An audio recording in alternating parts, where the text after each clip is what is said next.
Selamat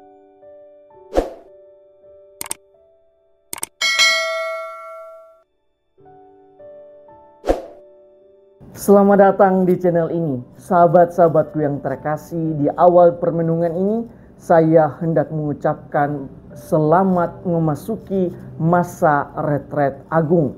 Hari ini, hari Rabu Abu, adalah hari pertama kita memasuki masa tobat yang diawali dengan penandaan abu di dahi kita masing-masing.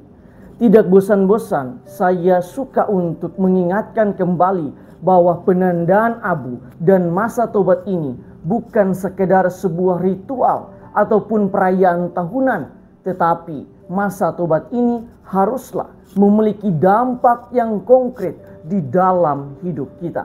Pertanyaannya, bagaimana kita harus menjalani masa prapaskah ini dan apa tujuan yang hendak kita capai? Yang hendak kita capai di masa tobat ini ialah perubahan karakter, sifat, kepribadian yang harus kita olah dari hari ke hari. Kita kembangkan ke arah yang lebih baik.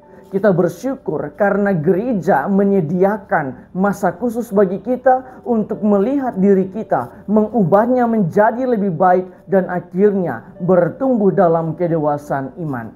Oleh karena itu, janganlah kita sia-siakan kesempatan emas ini dan membiarkan masa tobat ini berlalu begitu saja. Dalam bacaan pertama hari ini, sabda Tuhan mengatakan, "Berbaliklah kepadaku dengan segenap hatimu, dengan berpuasa, dengan menangis dan mengadu. Koyakanlah hatimu dan jangan pakaianmu. Berbaliklah kepada Tuhan Allahmu." Sabda ini meminta kita untuk bertobat, berpuasa, dan berbalik kepada Tuhan sambil mengoyakkan hati kita. Pertobatan itu juga harus dimulai dari dalam hati kita sendiri. Sebab dengan hati yang bersih, kita mampu untuk berbalik kepada Tuhan. Di dalam bacaan kedua, Santo Paulus juga meminta agar diri dan hati kita berdamai dengan Allah.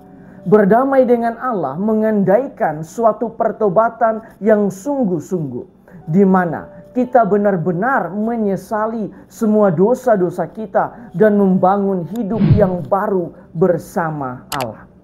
Dan di dalam bacaan Injil, Yesus menekankan agar pertobatan itu dilakukan secara sembunyi-sembunyi.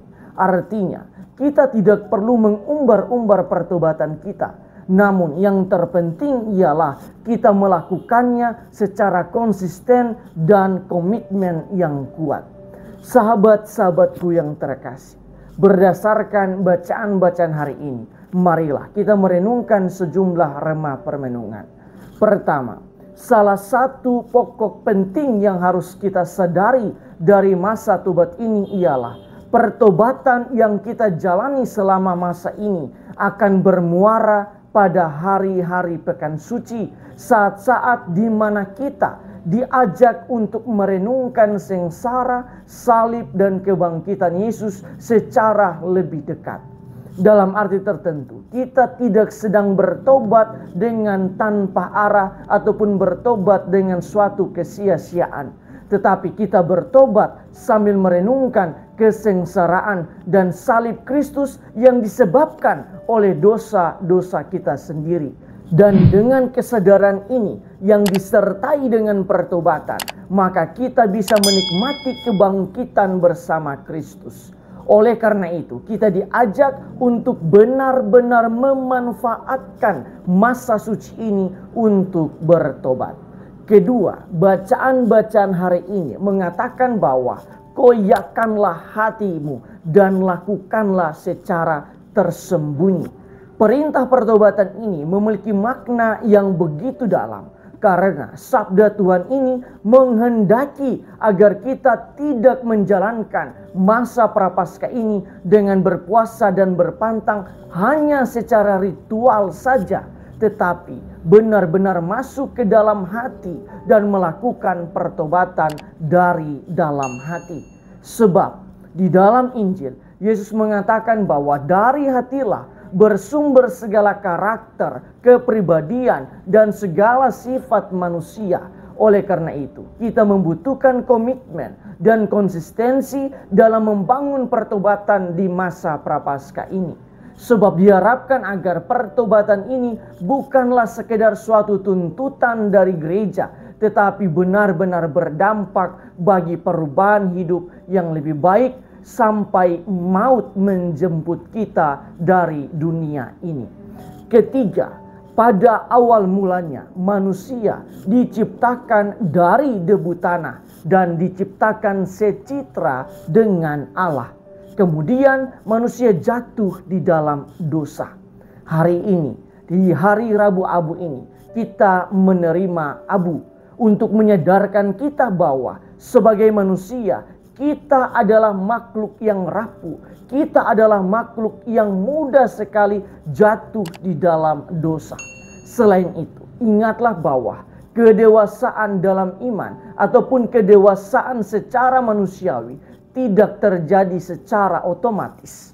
Usia boleh bertambah secara natural, tetapi kedewasaan membutuhkan suatu proses dan perjuangan yang panjang. Tak dapat dipungkiri juga bahwa kedewasaan membutuhkan pertobatan diri secara terus-menerus. Maka gunakanlah masa tobat ini dengan baik agar kita mampu mencapai kedewasaan iman sebagaimana yang dikehendaki oleh Tuhan sendiri.